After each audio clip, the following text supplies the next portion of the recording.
Hello guys, তো তোমরা হয়তো দেখতে পাচ্ছ আমি যাচ্ছি, তো কোথায় যাচ্ছি এখন বুঝতে পারবে। আর আমার ভাই ক্যামেরা করে দিচ্ছিল। তো আমি যাচ্ছিলাম আম পাড়তে গেছিলাম। তো আম পাড়ার সময় যে এরকম অবস্থা হয়েছিল মানে বলে বোঝাতে পারবো না। তো আমের যে আঠাটা থাকে তো ওটা আমার চোখের ভিতরে ঢুকে পড়ছিল।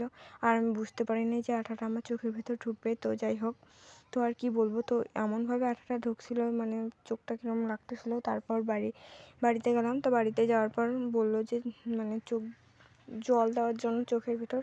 তো তারপর জল টল দিলাম। তো জল টল দেওয়ার পর তাও ভাবতেছিলাম যে আর মানে কী হবে। তো তাও জল টল দিয়ে পরে তখন দেখলাম অনেকটা বেটার ফিল করলাম।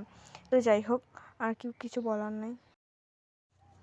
তো গাইস, আমরা যখন আম পাড়তে গেছিলাম তো তাই 2টা আম পাড়ছিলাম, কারণ আমরা 3জন খাবো বলে। আর আমরা গেছিলাম হলো মামাদের বাড়িতে। তো এগুলো ছিল মামাদেরই আম। তো তারপর আমি মাসি ভাই তো খাইতেছি। তো এইটুকু ছিল আমার ব্লগ। তো তোমাদের কেমন লাগলো অবশ্যই জানিও। আর আমার চ্যানেলে সাবস্ক্রাইব করে দিও। তো টাটা, বাই বাই, সবাই ভালো থেকো।